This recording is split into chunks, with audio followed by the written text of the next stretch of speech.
அனைவருக்கும் வணக்கம். இந்த வீடியோல என்ன பார்க்க போறோம்னா சேஎன் வகையில டே 35க்கான டிஸ்கஷன் வீடியோ பார்க்கலாம். இது பார்க்கறதுக்கு முன்னாடி ஒரு சின்ன அனௌன்ஸ்மெண்ட் என்ன அப்படின்னா 28ஆம் தேதி 5ஆம் தேதி வர சனிக்கிழமையும் அடுத்த வாரம் சனிக்கிழமையும் மேக்ஸுக்கு வந்து ஒரு 2 ஃபுல் மார்க் டெஸ்ட் வந்து நம்ம அகாடமில இருந்து கண்டக்ட் பண்ண போறோம். சரிங்களா? இந்த டெஸ்ட் யாருனாலும் எழுதி பார்க்கலாம். எப்பவும் போல கொஸ்டின் வந்து காலையில 10 மணிக்கு வந்து யூடியூப்ல வந்து கொஸ்டின்ஸ் அப்லோட் பண்ணிடுவாங்க. சரிங்களா? அதை டவுன்லோட் பண்ணி எழுதி பாருங்க.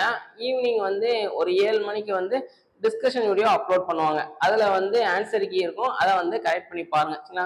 இந்த டெஸ்ட் யாருனாலும் எழுதலாம், கண்டிப்பா எழுதி பாருங்க. இந்த டெஸ்ட் வந்து உங்களுக்கு ரொம்ப யூஸ்ஃபுல்லா இருக்கும். சரிங்களா? உங்களோட ஃப்ரெண்ட்ஸுக்கும் ஷேர் பண்ணுங்க. டேட் வந்து வர சனிக்கிழமையும் அடுத்த வாரம் சனிக்கிழமையும். சரிங்களா? ஸோ இன்னைக்கான 15 கொஸ்டின்ஸ் பார்க்கலாம். ஃபர்ஸ்ட் கொஸ்டின் பாருங்க என்ன சொல்றாங்கன்னு. 10 லிட்டர் கொள்ளளவு கொண்ட 3 பாத்திரங்களில் முறையே 2:1, 3:1 மற்றும் 3:2 விகிதத்தில் பாலும் தண்ணீரும் உள்ளது.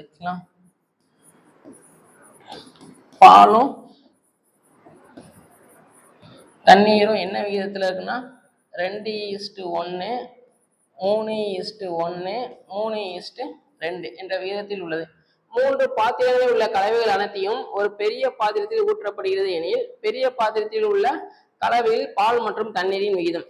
3 இதுல தனித்தனியா இருக்கு, இதை எல்லாத்தையுமே நான் ஒரே பாத்திரத்துல ஊத்துறேன். அப்போ அந்த இதுல பால் தண்ணீரோட விகிதம் என்ன அப்படின்னு கேக்குறாங்க. இது ரொம்ப சிம்பிள் தான். ஃபர்ஸ்ட் இது, செகண்ட் இது, தேர்ட், மொத்தம் 3 பாத்திரம். பால் தண்ணீர் மொத்தம் எத்தனை பங்கு இருக்கு? இதுல 3 பங்கு, அதுல 2 பங்கு வந்து பால் இருக்கு, 1 பங்கு தண்ணீர், அப்போ 1/3. அடுத்ததுல மொத்தம் 4 பங்கு, அதுல 3 பங்கு பால், 1 பங்கு தண்ணீர். கரெக்டா? அடுத்ததுல மொத்தம் 5 பங்கு, அதுல 3 பங்கு பால், 2 பங்கு தண்ணீர். இதுதான் அவங்க கொடுத்துருக்கிற அந்த ரேஷியோ. இப்ப இது எல்லாத்தையுமே ஆட் பண்ணிருங்க. பாலோட விகிதம் தனியா, தண்ணீரோட விகிதம் தனியா ஆட் பண்ணுங்க. ஆட் பண்ண என்ன வரும்னு பாருங்களேன். 2/3 பிளஸ் 3/4 பிளஸ் 3/5 வரும். எல்சிஎம் வந்து 60ன்னு வச்சுக்கிறோம். இங்க 60 வரணும், எதால பெருக்கணும்? 20ஆல. அப்ப மேல 20ஆல பெருக்குங்க. 40 பிளஸ் இங்க 15, 45, இங்க வந்து 12, 36ன்னு வரும். அதே மாதிரிதான் இங்கேயும் எல்சிஎம் வந்து 60. இங்க எவ்வளவு இருக்கு? 1/3 பிளஸ் 1/4 பிளஸ் 2/5. இங்க வந்து 20ஆலயா, அப்ப மேல 20ஆல பெருக்குங்க. இங்க வந்து 15, மேல 15, இங்க வந்து 12, மேல 12னா 24. இப்ப இதை கூட்டினீங்கன்னா எவ்வளவு வரும்? 51, 81, 121/60 ஈஸ்ட் இங்க 44, 49, 59/60. இந்த 60 இந்த 60 கேன்சல் ஆயிரும். அப்ப ஆன்சர் வந்து 121:50. அப்ப அந்த புதிய பாத்திரத்துல பாலும் தண்ணீரும் எந்த விகிதத்துல இருக்கும்னா 121:59ன்னு வரும். 3 இதுல தனித்தனியா இருக்கு, எல்லாத்தையுமே ஒரே இதுல ஊத்துறோம், ஊத்தி ஆட் பண்றோம். அவ்வளவுதான் சம். அடுத்து செகண்ட் சம் பாருங்க. எனில் எக்ஸின் மதிப்பு என்ன? விகித சமத்துல இருக்கு. அப்படின்னா என்ன பண்ணுவோம்? ஃபர்ஸ்ட் இதையும் கடைசி இதையும் பெருக்கிறது. x + 1 × 7 எதுக்கு ஈக்குவலா இருக்கும்? நடுவில் உள்ள 2 பெருக்கிறதுக்கு ஈக்குவலா இருக்கும். 8 × 3.75. சரிங்களா? இதை பெருக்கிடுங்க. பெருக்கினா என்ன வரும்? 3.75, 8, 8 40, மிச்சம் 4, 8 56, 66, 3 24, 30. ஒரு 2 தள்ளி புள்ளி வச்சிடலாம். அப்போ 30. இந்த 7 உள்ள கொண்டு போயிருங்க. 7x + 7ன்னு வரும். அப்போ 7x = 30 + 7 அந்த பக்கம் போனா -7, 23ன்னு வரும். அப்போ எக்ஸ் வந்து என்ன வரும் அப்படின்னா 23/7. இதை கலப்பு பின்னமா எழுதுங்க. கலப்பு பின்னமா எழுதுனா என்ன வரும்? 3 21, மிச்சம் 2, அப்போ 3, 2/7ன்னு வரும். சரிங்களா? சி ஆப்ஷன் வந்து நமக்கு கரெக்டா வரும். ஓகேவா? அடுத்து 3ஆவது சம். ஒரு சூடேற்றி 40 நிமிடங்களில் 3 அலகுகள் மின்சாரத்தை பயன்படுத்துகிறது. 2 மணி நேரத்தில் எத்தனை அலகுகள் மின்சாரத்தை அது பயன்படுத்தும் அப்படின்னு சொல்லி கேட்குறாங்க. சரிங்களா? நிமிடம், அலகு. 40 நிமிடத்துல 3 அலகுகள், நமக்கு 2 மணி நேரம். இதுவும் நிமிடத்துல மாத்திருங்க. அப்போ 120 நிமிடம். 120 நிமிடம்னா எத்தனை சூடேற்றி அப்படிங்கிறது கேட்குறாங்க. நிமிடம் அதிகமானா இதுவும் அதிகமாகும். அப்போ இது வந்து நேர்மாறல். நேர்மாறலா இருந்தால் என்ன பண்ணுவோம், தெரிஞ்ச பக்கத்தை தலைகீழாக போடுவோம். தலைகீழாக போட்டால் 120/40 × 3 1 இங்கே 3. அப்போ ஆன்சர் வந்து 9 சூடேற்றி, 9 யூனிட்கள் வந்து எனக்கு தேவைப்படும். சரிங்களா? அடுத்து 4வது சம். பின் வருவனவற்றின் மீப்போவா காண்க. என்னென்ன கொடுத்துருக்காங்க, m² - 3m - 18, இன்னொன்று m² + 5m + 6. பெருக்குனா 6 வரணும், கூட்டினா 5 வரணும். அதாவது 2 நம்பரை நான் பிரிப்பேன். இந்த 2 நம்பரை பெருக்குனா நமக்கு 6 வரணும். அதே 2 நம்பரை கூட்டினா 5 வரணும். எப்படி பிரிக்கலாம், 3 2ன்னு பிரிக்கலாம். 3 2 6, 3 + 2 5. அப்போ இதை எப்படி எழுதிக்கலாம்னா m + 3 × m + 2 அப்படின்னு சொல்லி எழுதிக்கலாம். சரிங்களா? அதே மாதிரி இங்கே பெருக்குனா -18, கூட்டினா -3, 6 3. சரிங்களா? கூட்டுனா எனக்கு மைனஸ்ல வருது. அப்போ பெரிய நம்பருக்கு மைனஸ் போடுங்க. இது ரெண்டையும் பெருக்குனா இது கிடைச்சிரும், இது ரெண்டையும் கூட்டினா இது கிடைச்சிரும். அப்போ இங்கே ஆன்சர் வந்து என்ன வரும்னா m - 6 × m + 3. கொஸ்டின் வந்து நமக்கு என்ன கேட்குறாங்க, மீப்போவா HCF வந்து என்ன அப்படின்னு கேட்குறாங்க. அப்போ ரெண்டுலேயும் எது பொதுவாக இருக்கு, m + 3 மட்டும் பொதுவாக இருக்கு. அப்போ ஆன்சர் வந்து m + 3 அப்படின்னு சொல்லி வரும். சரிங்களா? அடுத்து இந்த மாடல் சம் வந்து நம்ம கொஞ்சம் இம்பார்ட்டன்ட். சரிங்களா? இது கொஞ்சம் இந்த மாடலில் கேட்டிருக்காங்க. 2 இது கொடுத்துருக்காங்க. மீப்போவா வந்து x - 6 எனில் கேவின் மதிப்பு என்ன, ஒரு அன்னோனோட வேல்யூ என்ன, சரிங்களா, கேயோட மதிப்பு என்ன அப்படின்னு கேட்குறாங்க. இது வேற ஒன்றும் இல்லை, ஃபர்ஸ்ட் மீப்போவாவை 0க்கு ஈக்குவேட் பண்ணுங்க. x - 6 = 0. அப்போ x வந்து என்ன வரும், 6ன்னு வருமா. இது இருக்கட்டும். அடுத்து 2 இதுல k எங்க இருக்குன்னு பாருங்க. இந்த இதுலதான் k இருக்கு. சரிங்களா? அப்போ இந்த பல்லுறுப்புக்கோவையில x இருக்கிற இடத்துல எல்லாம் 6 போடுங்க. 6. அப்போ 6² - k × 6 - 6 = 0. ஓகேவா? எக்ஸுக்கு பதிலா 6 போடும்போது எனக்கு ஆன்சர் வந்து 0ன்னு வந்துடும். சரிங்களா? அப்போ இதை ஸ்கொயர் பண்ணா 36 - 6k - 6 = 0. -6k அந்த பக்கம் போச்சுன்னா +6kன்னு வரும். 36ல் 6 போயிடுச்சுன்னா 30. அப்போ k வந்து என்ன வரும்னா 5ன்னு வரும். சரிங்களா? பி ஆப்ஷன் வந்து நமக்கு கரெக்டா இருக்கும். ரொம்ப சிம்பிளான சம். மீப்போவாவை 0க்கு ஈக்குவேட் பண்றோம், எக்ஸ் கிடைக்கும். கே வந்து அவங்க கொடுக்குற அந்த அன்னோன் வேல்யூ வந்து எங்க இருக்குன்னு பாருங்க, அதையும் 0க்கு ஈக்குவேட் பண்ணுங்க, எக்ஸுக்கு பதிலாக அந்த வேல்யூ சப்ஸ்டிட் பண்ணிருங்க. சரிங்களா? இது கொஞ்சம் நல்லா பார்த்துக்கோங்க, இது நம்ம கேட்டிருக்காங்க. அடுத்து எக்ஸின் x% என்பது 25 எனில் எக்ஸ் என்ன அப்படின்னு கேட்குறாங்க. இது ஷார்ட்டா எப்படி பண்ணலாம் அப்படின்னா, நல்லா பாருங்களேன், எல்லாமே ஒரே ஆல்பபெட்டா இருக்கு. x% எக்ஸ் வந்து என்ன அப்படின்னு சொல்லி கேட்குறாங்க. இதுக்கு என்ன பண்ணலாம் அப்படின்னா, என்ன நம்பர் கொடுத்துருக்காங்களோ அதுக்கு ஸ்கொயர் ரூட் கண்டுபிடிங்க. இன்ட்டு ஒரு 10. 25க்கு ஸ்கொயர் ரூட் கண்டுபிடிச்சிங்கன்னா 5 × 10. அப்போ ஆன்சரு 50ன்னு வரும். சரிங்களா? ஏ ஆப்ஷன் வந்து நமக்கு கரெக்டா இருக்கும். இதை ஒரிஜினலா எப்படி சால்வ் பண்றது அப்படின்னா, எக்ஸுக்கு நான் ஒரு x% பார்க்குறேன், பார்த்தா எனக்கு ஆன்சர் என்ன வருதுன்னு சொல்றாங்க, 25 வருது அப்படின்னு சொல்றாங்க. பெர்சன்டேஜ் எடுத்துட்டா என்ன வரும், x × x/100 = 25. அப்போ ரெண்டையும் பெருக்குனீங்கன்னா x² = 25 × 100. இப்போ ரெண்டு பக்கமும் ஸ்கொயர் ரூட் எடுங்க. ஸ்கொயர் ரூட் எடுத்தா 5 × 100க்கு ஸ்கொயர் ரூட் எடுத்தா 10. அப்போ ஆன்சரு 50. இதைத்தான் இங்க நம்ம டைரக்டா போட்டுட்டோம். ஓகேவா? இந்த மாதிரியே நீங்க ட்ரை பண்ணி பாருங்க. ஓகேவா? எல்லாமே ஒரே ஆல்பபெட்டா இருக்கும். அப்படி கேட்டாங்க அப்படின்னா என்ன நம்பர் கொடுத்துருக்காங்களோ அதை ஸ்கொயர் ரூட் கண்டுபிடிச்சு ஒரு 10ஆல பெருக்கிடுங்க. ஓகேவா? ரெண்டுல எதுனாலும் பண்ணுங்க, ரெண்டுமே நம்ம வேகமா பண்ணி முடிச்சிடலாம். ஓகேவா? அடுத்து 7வது சம். 3 இலக்க எண் ஒன்றின் 30% மதிப்பு 190.8 எனில் அந்த எண்ணின் 125% என்ன அப்படின்னு சொல்லி கேட்குறாங்க. அதாவது 30% அப்படிங்கிறது 190.8 அப்படின்னா கொஸ்டின் வந்து 125% வந்து என்ன அப்படின்னு சொல்லி கேட்குறாங்க. பெர்சன்டேஜ் கூடிச்சுன்னா நம்பரோட வேல்யூவும் கூடும். அப்போ இது வந்து நேர்மாறல். நேர்மாறலா இருந்தால் என்ன பண்ணுவோம், தெரிஞ்ச பக்கத்தை தலைகீழாக போட்டுருவோம். அப்போ 125/30 × 190.8ன்னு வரும். கரெக்டா? இப்போ அடி கொடுங்களேன். அடி கொடுத்தா என்ன வரும்? 6 5 30. இங்கே 2 10 மிச்சம் 2 25 125. அடுத்து இதை அடி கொடுக்க முடியுமான்னு பாருங்க. 2 6. இங்கே 9 2 18 மிச்சம் 1. 2 10 மிச்சம் 4ன்னு வரும். சரிங்களா? அடுத்து திருப்பி 1 3 3. இங்கே 3 3 9. 1 3 3 புள்ளியை வச்சு ஒரு 2 24னா 8 3 24. அடுத்தது அப்படியே பிரிக்கிறீங்க. 318 25. 8 40 மிச்சம் 4 5 9 3 15 2 16 1 2 3 3 6.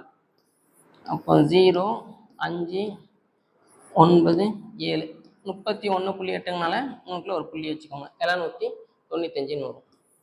பி ஆப்ஷன் வந்து நமக்கு கரெக்டாக வரும். சரிங்களா? லைட்டாக கால்குலேஷன் சம் அவ்வளோ. அடுத்து 8வது சம். மீச்சிறு பகா எண் என்ன அப்படின்னு சொல்லி கேட்குறாங்க. பகா எண்ணில் மிக சிறிய எண் என்ன அப்படின்னு சொல்லி கேட்குறாங்க. இது பகா எண் கிடையாது, இதுவும் பகா எண் கிடையாது. பகா எண் வந்து என்ன அப்படின்னா 2 தான் எனக்கு பகா எண், அதுதான் எனக்கு மீச்சிறுன்னு இருக்கும். சரிங்களா? அப்போ ஆன்சர் வந்து 2ன்னு வரும். ஓகே.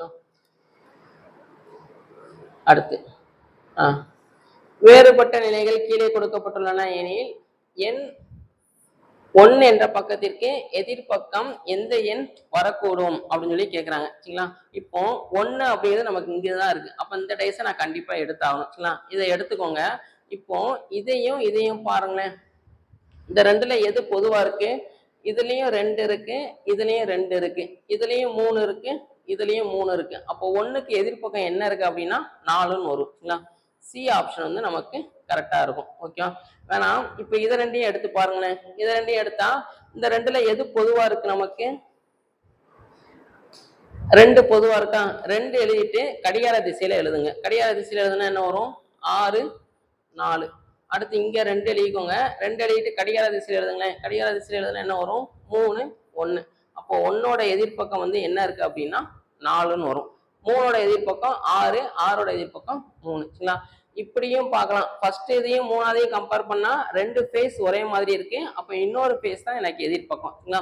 இதை கம்பேர் பண்ணீங்க அப்படின்னா இந்த கடிகார திசை கான்செப்ட் இதை ஞாபகம் வச்சுக்கோங்க. சரிங்களா? இந்த மாதிரி தான் சிம்பிளா நமக்கு பகடை கேட்டிருக்காங்க. சரிங்களா? பகடை கொஸ்டின் வந்து நம்ம கண்டிப்பா ஒரு கொஸ்டின் எதிர்பார்க்கலாம் குரூப் 4ல. ஓகேவா? இந்த கான்செப்ட் நல்லா பார்த்துக்கோங்க. அடுத்து 10வது. அடுத்த நம்பர் என்ன அப்படின்னு கேட்குறாங்க. இப்போ 0ன்னு இருக்கா? இதை எப்படி எழுதிக்கலாம் அப்படின்னா 1 cube minus 1. ஆன்சரு 0. அடுத்து வந்து 2 cube minus 2 என்ன வரும்? 8 minus 2 6. அடுத்து 3 cube minus 3 அப்படின்னா 27 minus 3. ஆன்சரு 24. அந்த லாஜிக்கு. அப்போ இங்க 4 5 6. அடுத்தது என்ன வரும்? 7ன்னு வந்திருக்கும். கரெக்டா? அப்போ 7 கியூப் மைனஸ் 7. 7 கியூப் பண்ணா என்ன வரும்னா 343 மைனஸ் 7. அப்போ ஆன்சரு 336ன்னு வரும். சி ஆப்ஷன் வந்து நமக்கு கரெக்டா இருக்கும். ஓகேவா? அடுத்து 11வது சம். இதுவும் நம்ம ஷார்ட்டா போட்டுடலாம். சரிங்களா? எப்படி போட்டுடலாம் அப்படின்னா 40 உறுப்புகள் வரை உறுப்புகள் ஒற்றைப்படையா கொடுத்துருக்காங்க. கரெக்டா? ஒற்றைப்படையா கொடுத்துட்டு இதே மாதிரி எழுதிட்டே வாங்க. 1 3 5 பிளஸ் எக்ஸெட்ரா எழுதிட்டே வாங்க. இதெல்லாம் எண்ணி பார்த்தீங்கன்னா உங்களுக்கு மொத்தமா எவ்வளவு இருக்கணும் அப்படின்னா 40 உறுப்புகள் இருக்கணும் அப்படின்னு சொல்லி சொல்றாங்க. சரிங்களா? அப்படி எழுதிட்டு இது எல்லாத்தையும் கூட்டினா என்ன வரும் அப்படின்னு சொல்லி கேட்குறாங்க. இது ரொம்ப சிம்பிள் தான். இங்க என்ன நம்பர் கொடுத்துருக்காங்களோ அதை அப்படியே ஸ்கொயர் பண்ணிருங்க. 40 ஸ்கொயர் பண்ணா என்ன வரும்? 1600ன்னு வரும். சரிங்களா? இதை ஞாபகம் வச்சுக்கோங்க. இதே வேற எப்படி கொடுப்பாங்க அப்படின்னா 1 பிளஸ் 3 பிளஸ் 5 எக்ஸெட்ரா 39. இதுக்கு என்ன அர்த்தம்? ஒற்றைப்படையா எழுதுங்க, 39 வந்தோடனே நிப்பாட்டிருங்க அப்படின்னு சொல்லி அர்த்தம். இதே இது 1 பிளஸ் 3 பிளஸ் 5 பிளஸ் எக்ஸெட்ரா 39 உறுப்புகள் வரை. ரெண்டுக்கு என்ன வித்தியாசம் அப்படிங்கிறது லைட்டா பார்த்துக்கலாம். இப்போ ரெண்டுமே எனக்கு ஒற்றைப்படையில தான் போயிட்டே இருக்கு. சரிங்களா? இதுக்கு என்ன அர்த்தம் அப்படின்னா இந்த மாதிரி எழுதிட்டே வாங்க. இப்படி எண்ணி பார்த்தீங்கன்னா 1 2 3 4 இந்த மாதிரி எழுதி பார்த்தீங்கன்னா மொத்தம் உங்களுக்கு எவ்வளோ கவுண்டிங் வரணும்னா 39 வரணும். அது வரைக்கும் எழுதிட்டு வாங்க. எழுதிட்டு அடுத்து ஆட் பண்ணுங்க அப்படின்னு சொல்றாங்க. இதுக்கு என்ன அர்த்தம் அப்படின்னா இங்கேயும் 1 3 5ன்னு எழுதிட்டே வாங்க. 39வது நம்பர் வந்தோடனே நின்றுங்க, நிப்பாட்டிருங்க அப்படின்னு சொல்லி அர்த்தம். சரிங்களா? இந்த மாதிரி உறுப்புகள்னு கொடுத்துருந்தாங்கன்னா என்ன நம்பர் கொடுத்துருக்காங்களோ அதை அப்படியே ஸ்கொயர் பண்ணிருங்க. இது கொடுத்தா என்ன பண்ணணும் அப்படின்னா இதோட ஒரு 1 கூட்டிக்கோங்க. ஃபார்முலா வந்து இதுதான், இது ஞாபகம் வச்சுக்கோங்க. n+1/2 the whole square. இதுதான் எனக்கு ஆன்சரா வரும். சரிங்களா? இப்போ இதில் கூட்டினா என்ன வரும்? 39 + 1 40, 40/2 20. அப்போ 20 ஸ்கொயர் தான் எனக்கு ஆன்சரா வரும். சரிங்களா? இந்த மாடல் ஞாபகம் வச்சுக்கோங்க. இந்த 2 மாடலையும் நம்ம கொஸ்டின் கேட்டிருக்காங்க. சரிங்களா? இது 10th ஸ்டாண்டர்ட்ல அந்த எண்ணியல் கான்செப்ட் உள்ள இதுதான். சரிங்களா? அடுத்த உறுப்பு என்ன அப்படின்னு சொல்லி கேட்குறாங்க. ஃபர்ஸ்ட் வந்து ஆல்பபெட் பார்க்கலாம். என்ன இருக்கு? Z, Y, X, W, V.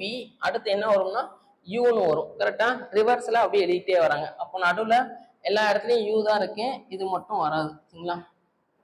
அடுத்து இதுல பாருங்களேன், U15, U15, 45 இருக்கு, இங்க 47 இருக்கு. அப்போ ஃபர்ஸ்ட் இதை செக் பண்ணிடலாம். என்ன கொடுத்துருக்காங்க? 2, 7, 14, 23, 34. சரிங்களா? அப்போ என்ன வரும்னு பாருங்களேன். இங்க வித்தியாசம் 5, இங்க 7, இங்க 9, இங்க 11. அடுத்து என்னவா இருந்திருக்கும்? 13 இருக்கும். கரெக்டா? ஏன்னா 2 2ஆ கூட்டிட்டு போறாங்க.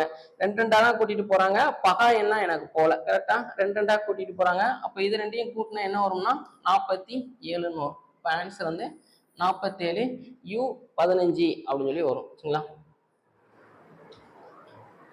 அடுத்து